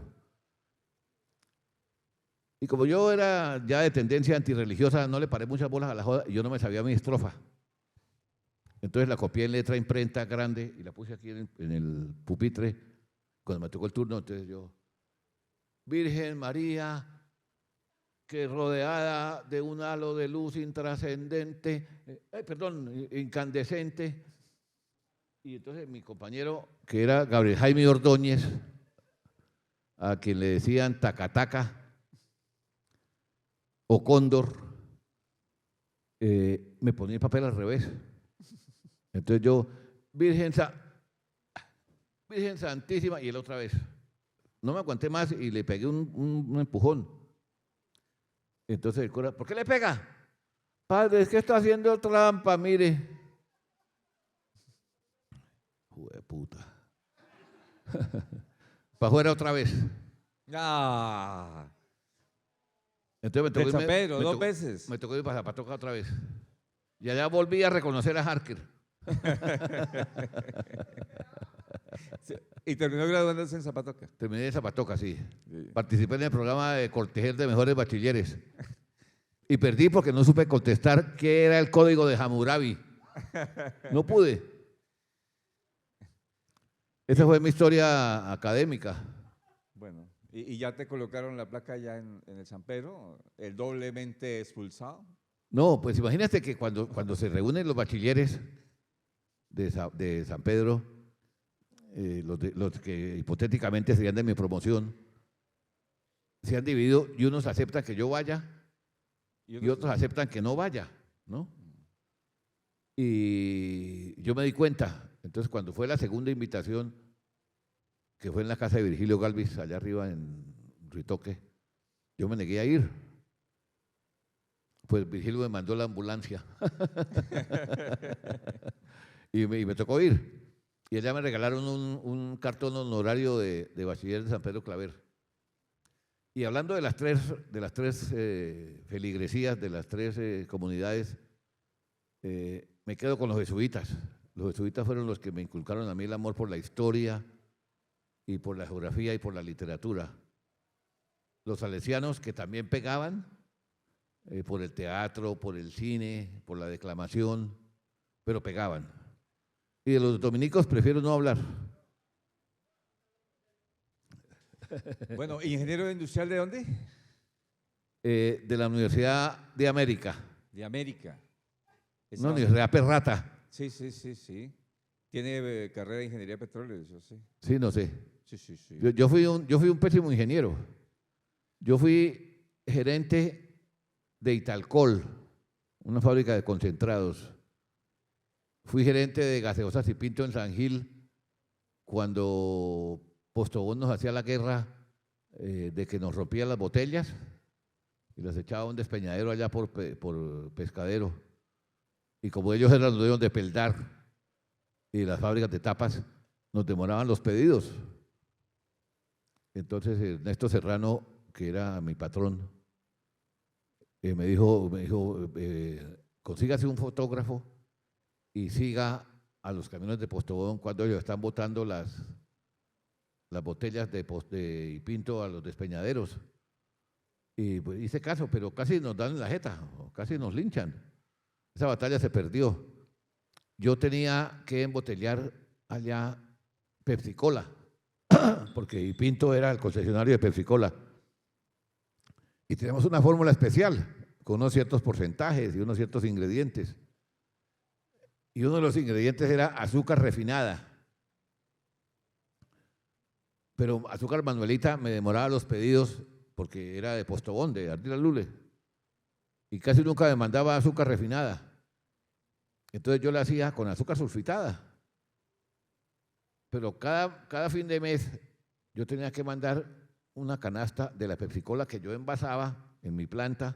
La tenía que mandar a Estados Unidos, a no sé dónde, a donde quedaba la planta principal, y allá le hacían un estudio. Pero cuando las Pepsi-Colas que yo tenía que mandar estaban hechas con el azúcar que no era, pues yo no las podía mandar. Entonces yo hablaba con los directivos de aquí de Bucaramanga y ellos me decían, no, Joaquín, eso no se preocupe. Mándenos envase del suyo vacío, aquí se lo empacamos con Pepsi-Cola bien hecha, se la mandamos allá y luego usted la reenvía a Estados Unidos y asunto concluido. Entonces así lo hice. Fui también ingeniero supernumerario del DANE. Me contrataron por 3 meses para que yo fuera y revisara todo lo que se pudiera llevar por estadísticas. Por ejemplo, cuántos centímetros de lluvia por día, cuántos pasajeros llegaron al aeropuerto Gómez Niño, cuántos muertos hubo, cuántos nacimientos hubo, cuántos asesinatos, bueno, y que con eso armara una historia, ¿no? Entonces comencé a ir a los archivos, a buscar datos, y fui al aeropuerto a ver el número de pasajeros, y fui a no sé dónde que a medir el índice pluviométrico de la ciudad, y a las notarías. Pero las estadísticas estaban muy incompletas y yo no podía armar una vaina consecutiva coherente. Entonces me fui para donde el director y le dije, tengo este problema. No puedo armar una estructura consecutiva porque los datos saltan de un año al otro o 5 años después se continúa la serie y no puedo hilar. Entonces me dijo, no, pues esto, ¿cómo que me dijo? Aproxime. Entonces, ¿cómo? Me dijo, si es necesario por millones. Al otro día renuncié. Me pagaban 4.000 pesos mensuales. Me acuerdo de eso. Después ya mi mamá construyó al lado del Hotel Príncipe un hotel moderno para que yo lo manejara y me dio los muebles, todo. Y yo solamente le pagaba arriendo. Y entonces, ¿qué nombre le pongo? ¿Qué nombre le pongo? ¿Qué nombre le pongo? Y esto fue como en el año 80. Y concluí que al Hotel Príncipe, desde que lo fundaron en el año 37, habían venido primero los tatarabuelos, luego los abuelos, luego los hijos, luego los nietos. Entonces yo dije, no, pues el nombre para el hotel es el Hotel de Siempre. Y le puse al hotel vecino al de mi mamá, el Hotel de Siempre, con las letras E al revés. Y el primer año fue un problema terrible con los taxistas que me traían pasajeros del terminal de transportes o del aeropuerto porque el pasajero se bajaba y le decía al chofer, tenga la bondad y me lleva al Hotel de Siempre.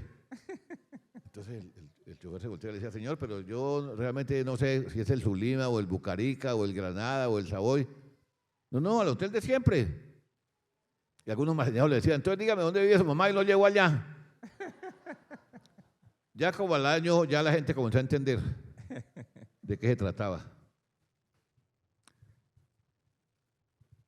Y como te dije al principio, el hotel para mí fue como un diccionario sociológico, ¿no? Eso llegaban artistas de cine, llegaban circos, futbolistas, cantantes, campitos, Tejidos Cabrito tenía aquí un equipo de básquet profesional y contrató 2 negros gigantescos, se los trajo a Estados Unidos y se hospedaron en el hotel, pero eran gigantescos, 2,20 y 2,19. Entonces las camas no les servían. Entonces mi mamá acomodó 2 camas y les decía que durmieran en diagonal. Y entonces ellos dormían en diagonal. Y con el paso del tiempo me fui haciendo amigo de ellos y entonces pactamos que ellos para practicar su español me hablaban a mí en español y yo para practicar mi inglés les respondía en inglés y así hicimos. Pero un día bajó uno de ellos que se llamaba Larry McGee y me dice, Joaco, ¿tú creer que llover? Y a mí se me olvidó que tenía que contestarle en inglés. Y entonces miré por la ventana y le dije, quizás. Y entonces me dijo, ¿tú por qué decir que te ves el culo?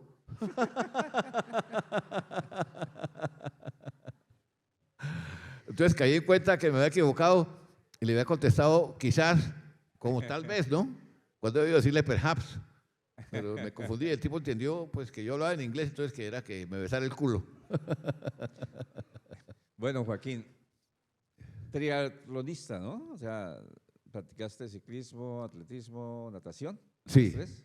sí, yo fui triatleta con mi esposa, como durante ¿Competitivo sí, como 12 años. 12 años. Nosotros nadábamos de Yoniquí a la isla, del Morro de Santa Marta a Santa Marta, en el lago Calima, en la represa de Prado, en Santa Fe de Antioquia, en Guatavita, en Buenaventura. Y nos volvimos fanáticos, enloquecidos, monotemáticos con esa vaina. Todas las mañanas hacíamos las 3 disciplinas. Nadábamos en el Camarú, trotábamos por la carretera esa, no, la que queda al lado de Camarú, la transversal de Girón, ¿cómo se llama? Eso. El anillo. Y luego montábamos en bicicleta, todos los días. Y Yanecita también hizo vueltas a Colombia con el equipo de Postobón. Hizo como 3 o 4 vueltas. Y llegamos a tanta exageración disciplinaria que un grupo de triatletas contratamos un médico deportólogo en Bogotá y nos fuimos para que nos diera algunas instrucciones con respecto a los entrenamientos, porque se venía un triatlón que era nadar 2 kilómetros, montar en bicicleta 80 y trotar 20. Era una cuestión como de 6 horas. Yanecita siempre me ganaba, pero era que yo corría detrás de ella para darle las nalgas, no era que ella me ganara.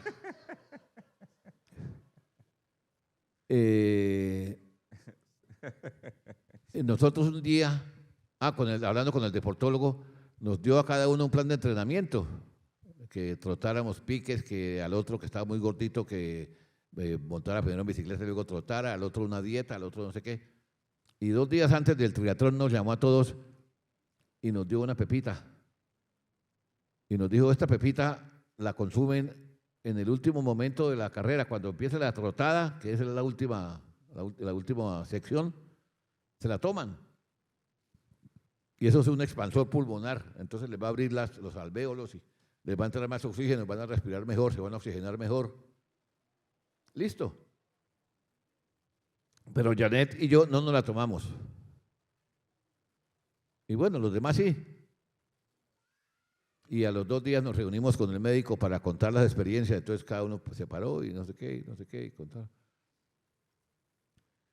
Y nosotros también cuando nos tocó el turno, pues dijimos que no nos lo habíamos tomado, porque pensábamos que era doping, michicata le decían. Entonces el deportólogo se sonrió y dijo, los únicos que tienen razón son Bretón y McCormick, porque lo que yo les di no era un doping, era un placebo, pero todos los demás habían dicho que el placebo se les había servido y sí se sintieron dominados mentalmente y creyeron que sí les entraba más oxígeno, ¿no? Pero eran mentiras. Recuerdo que cuando estábamos ya en la cúspide de la pasión por el triatlón, nos fuimos en bicicleta a las 4 de la mañana. Yo tenía un Monza. Yanecita se fue en bicicleta desde Bucaramanga hasta San Gil y yo en el carro. Y luego en San Gil yo me monté en la bicicleta y manejé hasta Barbosa y ella en el carro. Luego ella hizo Barbosa-Tunja y yo en el carro. Y luego yo hice Tunja-Bogotá de las 6 de la tarde a las 10 de la noche. O sea que salimos a las 4 de la mañana y llegamos a las 10 de la noche a Bogotá. Conseguimos un hotelito y el otro día de regreso la misma historia. Era una locura, una locura. Mi mamá me decía, mi hijo, eso más bien, deme una nieta, gaste las energías en otra joda. Y este hecho de que yo compartiera el deporte exagerado con la literatura exagerada me trajo algunos problemitas, porque el grupo de deportistas no me aceptaba del todo, porque decían, este es un intelectualoide metido aquí con nosotros, ¿qué hace aquí? Es un infiltrado, ¿no? Un bicho raro. Sí. Y lo mismo me pasaba con los intelectuales. Decían, pero ¿qué hace este vergajo que está lleno de sudor y que se la pasa mirando a ver cómo se preocupa por el bíceps y por el tríceps? ¿No? Entonces no me aceptaban del todo en los dos. El tiempo le dio la razón a mis neuronas y a mis dendritas y destruyó mis bíceps y mis tríceps. Entonces me quedé con la literatura y no con el triatlón. Del triatlón heredé de caminar. Yo camino todos los días 3 horas por toda la ciudad. Y me han pasado muchas anécdotas caminando. Y no me arrepiento de haber sido triatleta. Conocí gente muy agradable. Muchas anécdotas. Cuando hicimos el triatlón de San Andrés, me llevé a mis 2 hijas, Camilita y Raquel. Y ellas me esperaron en la playa.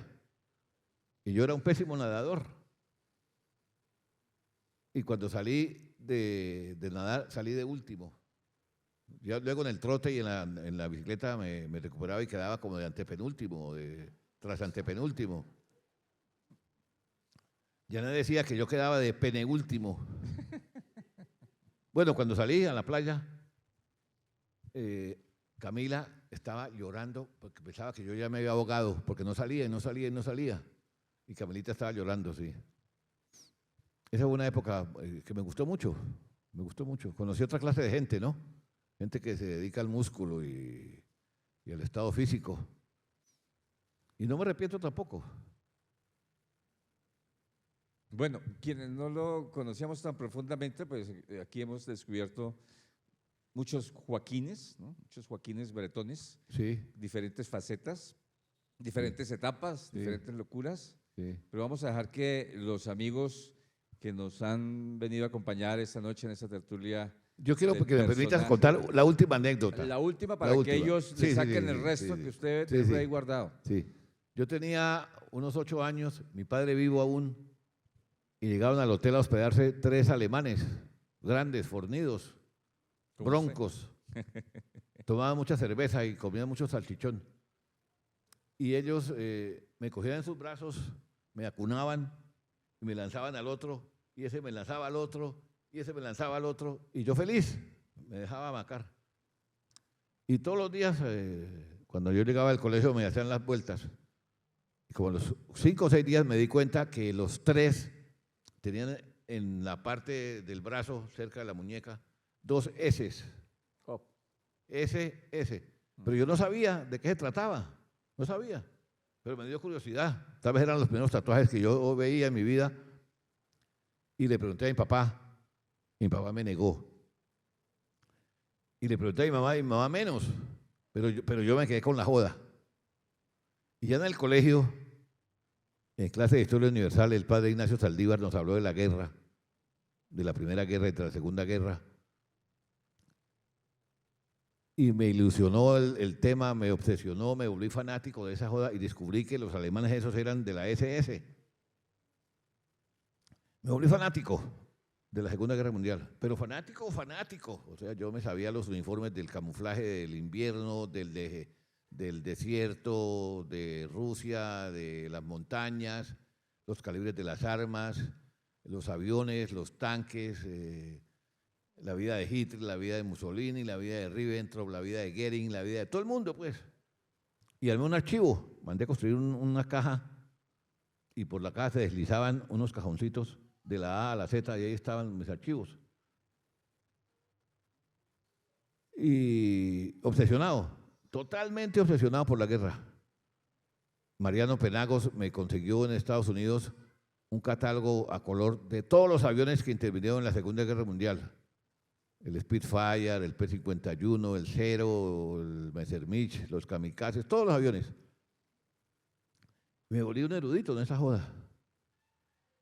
Y ya muerto mi padre y yo como de 25 o 30 años, le dije a mi mamá que si me dejaba entrar a la alcoba de mi padre, que mi mamá la mantenía como un santuario. Y entonces yo dije que yo quería entrar a conocer, a ver cómo era. Me dijo, sí, mijo, puede entrar, pero no se robe nada. Me dijo. Me conocía bien. Bueno, entré y entonces vi que mi papá usaba polainas, leontinas, tirantas, pisacorbatas, mancornas, sombreros borsalinos y tenía unos talcos franceses con la poma. Y me llamó la atención eso. Y también vi una cajita parecida a las cajitas de madera rústica en donde empacan los bocadillos allá en Vélez y en Puente Nacional. Y un papelito que decía en francés, Louis Breton Caporal. Entonces, me sorprendió y le pregunté a mi mamá qué era eso. Y me dijo que era que mi papá había tenido en 1919 un hijo que se llamaba Luis Breton Hernández, que por alguna razón no se peleó con él y se ofreció de voluntario para pelear en la guerra de Hitler. Y lo enrolaron en la 13ª Legión Extranjera, en la 13ª Brigada de la Legión Extranjera. Y cuando yo leí eso, yo reconocí esa brigada porque yo ya había leído las epopeyas de esa brigada, ¿no? Entonces, mierda, mi hermano me dio ahí. Entonces comencé a mirar la caja bien y estaba la carta de despedida, el libro de pagos, fotos, poemas a la novia, fotos de la novia, la libreta de pagos, lo ascendieron a caporal, una carta del embajador dirigida a mi papá, en donde decía causa de la muerte, entonces decía disparó. O sea, él se desapareció en enero del 45, a pocos meses de acabarse la guerra, en la desembocadura del Rin, en el Báltico. Hubo un contraataque que fue el contraataque de las Ardenas y ahí se murió mi hermano en una bomba. No encontraron huesos, ni restos, ni nada, no encontraron nada. Entonces esto me pareció una coincidencia, el hecho de que yo me hubiera dedicado a investigar sobre la guerra sin saber que tenía un hermano que había peleado en la guerra. Entonces le dije a mi mamá que si me dejaba la cajita y me dijo que sí, que me la regalara. Y luego le dije, mamá, y también vi una poma con unos talcos franceses.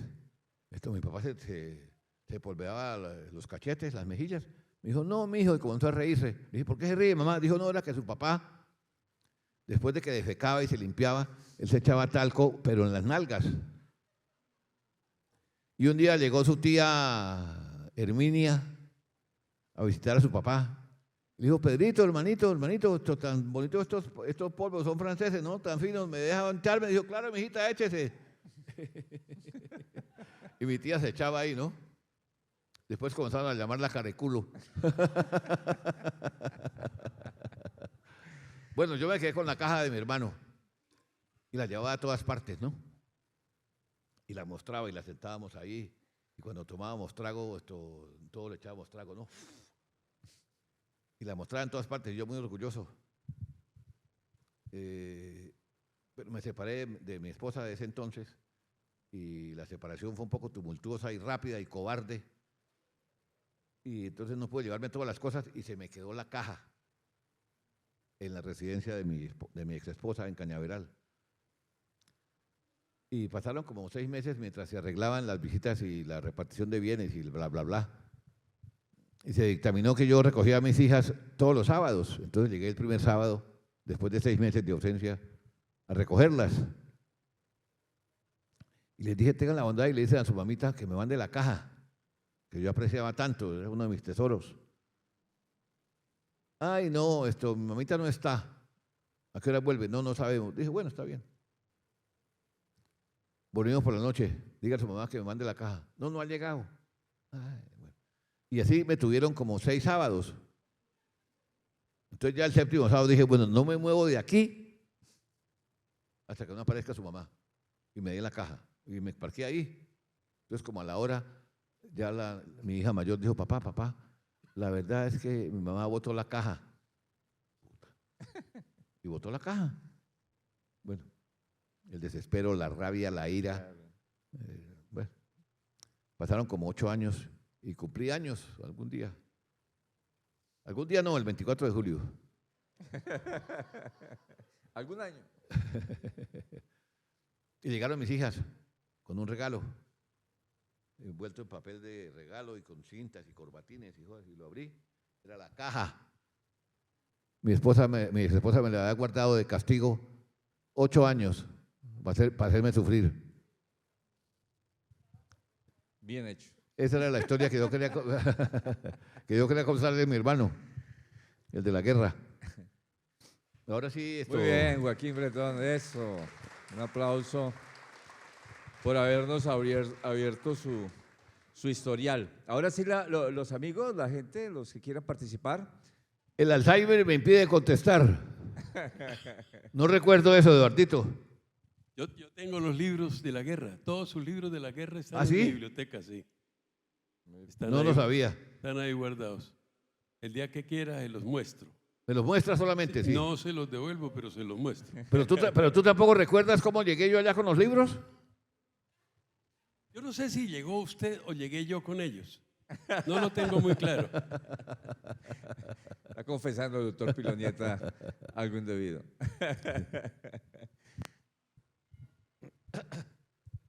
¿Esto es Ginebra? Sí, dale. Ah, pero es Ginebra Sanders, no es Fitter. Es que se evaporó el alcohol. Sí, ¿quién más quiere? ¿Algún día no? No, él no me dio con el rejo. Porque el padre que hizo la construcción era el padre Acevedo, uno rojito, ¿se acuerda? ¿El padre qué? Que hizo la construcción donde lo ponían a usted, era un padre de apellido Acevedo. Ya están muertos afortunadamente esas curas. A mí tampoco me dieron rejo. Sin culpa me gradué en el año 62. Sin culpa. Bachiller. De San Pedro. Yo montaba en el bus del colegio con Alejandro. Joaquín, recordemos un poco de las Olimpiadas. De Las los Olim- Juegos de las Olimpiadas Nocturnas de la 36. ¿De nosotros? Sí. Con Eduardo Alcides cogíamos las tapas de las gaseosas y a presión le metíamos cáscaras de naranja para que cogieran solidez y luego hacíamos carreras de tapas a lo largo de la 36, la 17, la 18 y la 37, vueltas a la manzana con las tapas.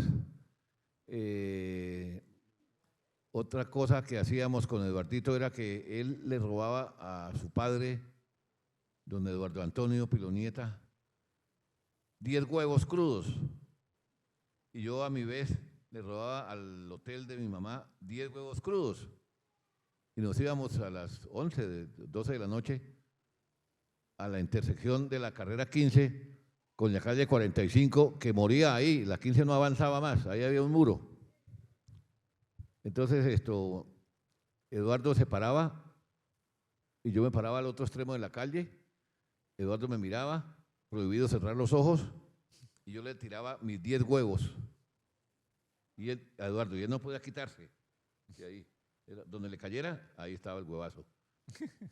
Y luego me tocaba el turno a mí. Claro, llegábamos a la casa. Enhuevados. Huevados, sí.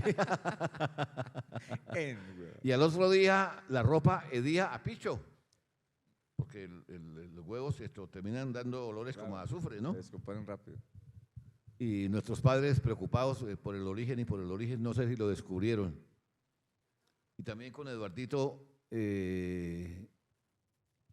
construimos en el solar del hotel un galpón hechizo con adobes de barro y mallas que robábamos por ahí y tejas también rotas. Y acerrín que comprábamos en la mueblería La Rada. Y el negocio era redondo, porque el papá de Eduardo Alcides nos vendía los pollitos a precio de fábrica. Nos vendía los alimentos a precio de fábrica. Los vendían unos y nos robábamos otros. Exacto, sí. Y de noche, Eduardito y yo íbamos allá y nos llevábamos a la espalda un bulto de comida a escondidas para alimentar a los pollos. Y aparte de eso, les dábamos de comer los sobros del hotel. Y cuando ya estaban los pollos de engorde, se los vendíamos a mi mamá con plumas. Con peso, pero con plumas. O sea que era un negocio redondo, redondo. Otra cosa salvaje que hacíamos con Eduardo Alcides era que nos íbamos, porque es que fue mi primer amigo, mi único amigo muchos años, mierda. Es que estoy emocionado, casi que lloro. Nos íbamos para las chorreras de Don Juan a pescar guppies. A pescar cupis. cantidades. Y teníamos guppies en ollas, en tazas de ternil, en materos, en botellas. Y nos dimos cuenta, por ejemplo, de que cuando el número de nacimientos es demasiado, las mismas madres se comen a sus hijos y ejercen un control natal sobre la población del acuario, ¿no? Bueno, no lo sabíamos. Y también nosotros pensábamos que todos los peces eran ovíparos, y estos no, estos nacían del vientre de la madre porque el vientre se abombaba y se ponía transparente y se veían allá los pedacitos de los animalejitos. Y teníamos tantos que un día se nos ocurrió coger a las hembras que ya estaban bien gordas y con una cuchilla Gillette abrirles el vientre, espichar y salían los pececitos vivos y las madres las botábamos a la alcantarilla, ¿no? Sí, cesáreas piscícolas. De repente llegó al Hotel Príncipe unas ollas de vidrio Pyrex, en donde se podía hervir agua o sopas, cualquier cosa, y se podía ver porque eran de vidrio. Era una innovación, porque las ollas eran todas sólidas, ¿no? De aluminio o de barro. Estas eran de vidrio y se podía ver. Pues con Eduardo cogíamos los peces, los metíamos en esa olla y de noche, a oscuras, nos íbamos para la cocina del hotel, poníamos la olla ahí y poníamos el fogón a la temperatura más baja y tapábamos. Los servíamos vivos y los peces se enloquecían, ¿no? A medida que la temperatura iba subiendo, hasta que se cocinaban vivos. Era terrible. Niéguelo. Después compró una motocicleta. Le regalaron un Auteco Lambretta, que eso era una sensación. Y claro, como él era el dueño, él la manejaba. Yo tenía que ir de pato. Pero el vergajo no paraba en las esquinas. Él decía, marica, pare. Marica Pero no, marica no. Si acaso cacorro, pero marica no. Pare porque nos vamos a estrellar, Dios, que si paro, se me apaga la moto. No paraba. Muy bien. Gracias, doctor Julianita. No te lo sé decir. No, mi papá lo fundó en el año 37. Era en la calle 37, número 1645. Y más abajo quedaba la joyería de don Octavio Covelli. Y más abajo una platería de las hermanitas Rodríguez, a donde todos mis amigos del colegio iban a venderle las jodas que se robaban en la casa, que el plato de plata y que la tacita de plata y ya las vendían. Y más abajo Plutarco Amado, que tenía una fábrica creo que de colchones. Fueron las primeras personas de raza negra que yo conocí fuera de los pasajeros del hotel. El Hotel Savoy y el Hotel Granada. Y más abajo quedaba la radio Bucaramanga por la calle 37. Radio Bucaramanga, sí. Y tenía una casa grande con unos jardines y unos perros gigantescos que tal vez eran gran daneses. ¿Cómo? Ah, bueno, sí. De doña Paula Bautista, sí. Y yo pasaba por ahí a traer leche de unas hermanitas Valenzuela, que quedaba más abajo de la casa de los Lozano. Y yo pasaba por ahí todas las mañanas a traer la leche y siempre oía a alguien que tocaba el piano, siempre la misma melodía, para Elisa de Beethoven. Elisa es mi hermana, entonces eso me causaba emoción, ¿no? Y nunca supe quién era. Era la hermana de Gustavo, que después se volvió monja. Eso contesta qué pregunta, que tengo Alzheimer.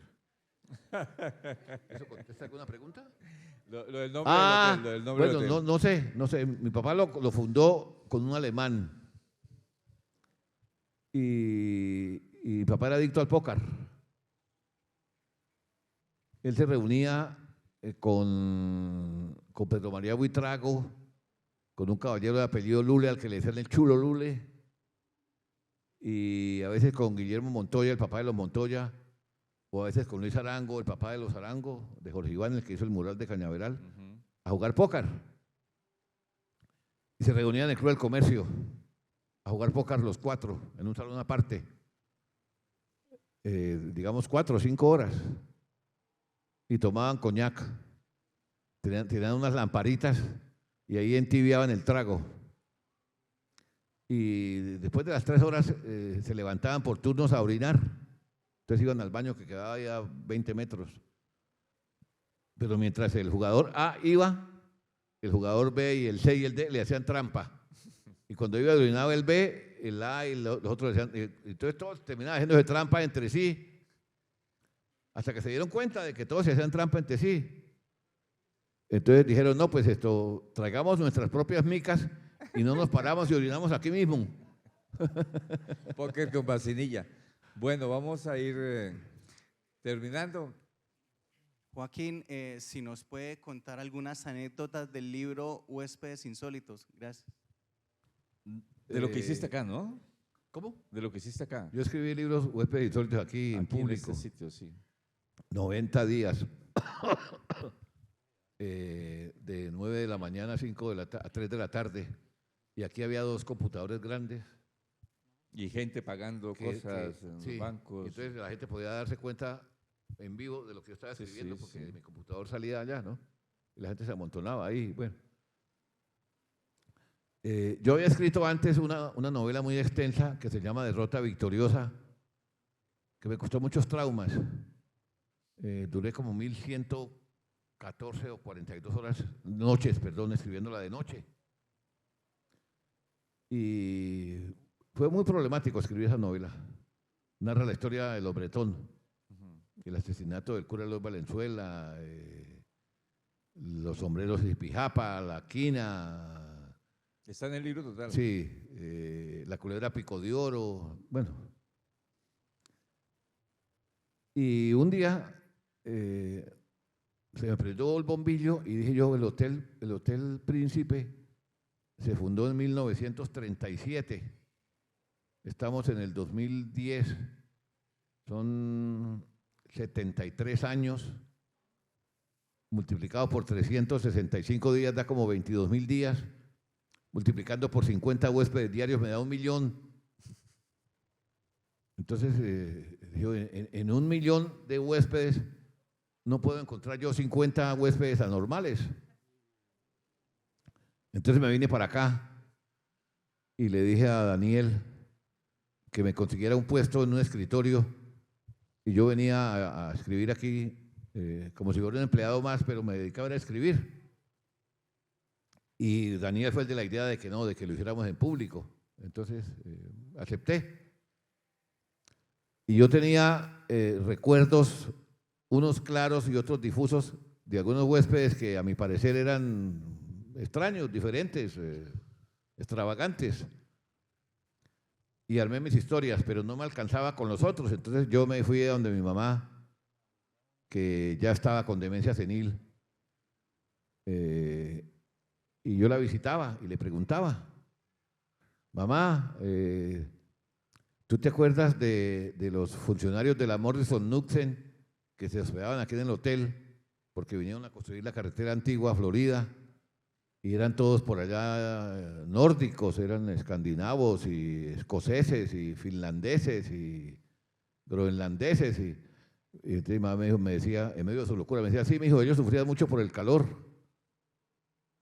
Entonces cada 6 meses traían una nueva agrupación de extranjeros porque no se aguantaban el calor. Y cuando llegó la tercera redada de extranjeros, llegó un tipo de Groenlandia. Y el tipo comenzó a sufrir por el calor, vivía atormentado. Ellos trabajaban de 6 de la mañana a 2 de la tarde, no más, para menguarles el efecto del calor. Y a las 2 de la tarde llegaban al hotel de mal humor, sudorosos, y en especial. Entonces mi mamá se condolió del tipo y por señas le explicó que saliera en pantaloncillos, que le cortara las mangas a las camisas, que usara una china, pero no le bastaba, y el tipo seguía con el calor y maldiciendo y no comía y bravo y malgeniado. Entonces a mi mamá se le ocurrió irse a una fábrica de hielo que había, que se llamaba El Oso Blanco, y le dijo al dueño que todos los días a las 2 de la tarde le mandara un bloque de hielo, un cubo de hielo de 1 metro de alto, 1 metro de ancho y 1 metro de largo, o sea, 1 metro cúbico de hielo. Entonces el tipo se sorprendió del pedido y le dijo, ¿pero se lo pico? Dijo, no, no, no, completo. Bueno, se lo mandaron completo. Entonces mi mamá lo puso en el centro del patio, puso una sombrilla, un parasol grande y lo llenó con sacos de fique. Y cuando llegó el groenlandés le dijo, mire, mijo, siéntese ahí. Entonces el groenlandés se sentó en el bloque de hielo y de una vez comenzó a sonreír porque se le entró el frío por el culo, ¿no?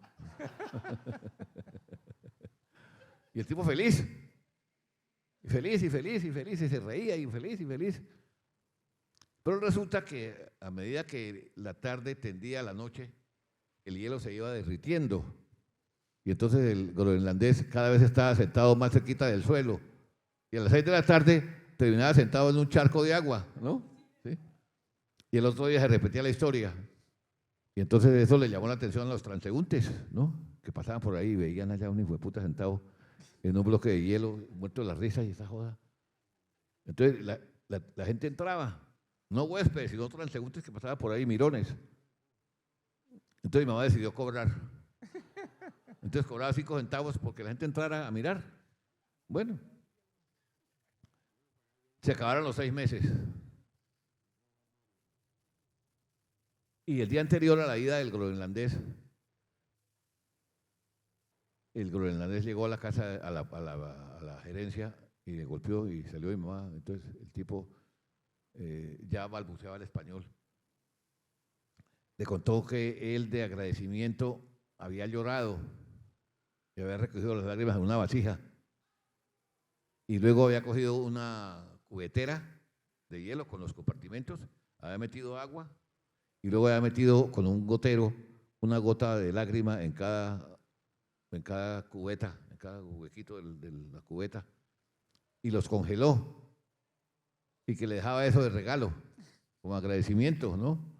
Entonces ambos lloraron, se abrazaron, y mi mamá le puso una marca a la hielera esa, a la cubeta, y la metió en el congelador con las otras cubetas que se usaban para hacer los sorbetes y los jugos, y les advirtió a las empleadas que esa cubeta que tenía una X nunca la fueran a usar, porque ahí estaban unas lágrimas.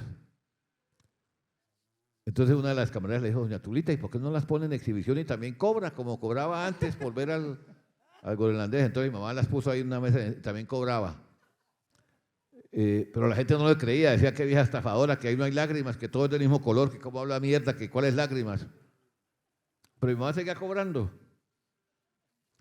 Vino un racionamiento de luz. Todo esto me lo contó mi mamá, yo no lo viví, por lo que creo que son mentiras. Hubo un racionamiento de luz de varios días. Entonces esa cubeta con la X y las otras se descongelaron, ¿sí? Se volvieron agua. Y en medio del caos las camareras se confundieron y también usaron esa. Y tal vez hicieron algún sorbete con lágrimas de Groenlandia. Cuando mi mamá se dio cuenta, cuando volvió a la luz y se dio cuenta, dijo, mierda, se me jodió el negocio. Se puso a pensar. Y decidió ofender a mi tía. Y la ofendió, y la ofendió, y la ofendió hasta que la hizo llorar. Entonces recogió las lágrimas de mi tía y siguió con la historia, fingiendo que las lágrimas de mi tía eran las lágrimas del groenlandés. Esa es la historia de ese cuento.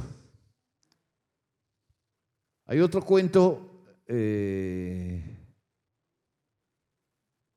se llama Pierre Athanase Larousse, que es el del diccionario. Mi papá compró ese diccionario a la primera librería que hubo en Bucaramanga, que era propiedad de un señor que se llamaba Tomás Arango, por allá como en 1928. Y se llevó el diccionario para el hotel. Y cuando mi mamá llegó del Socorro, prácticamente analfabeta, mi mamá le decía a mi papá, Pedro, es que yo no sé contar sino hasta 10. Cuando ya eran amantes, entonces, antes de ser amantes, era la empleada del hotel. Entonces, mi papá le decía, no, Tulia, mire, cuente también con los dedos de los pies. Entonces puede contar hasta 20. 1, 2, 3, 4, 5, 6, 9, 10, 11, 12, 13, pisa los dedos ahí, encima del zapato, debajo del zapato. Entonces aprendí a contar hasta 20, mijo, me decía mi mamá. Dopada y con aloperidol y divagando. Pero cuando ya nos fuimos a la cama, hicimos el amor, aprendí a contar hasta 21 y medio.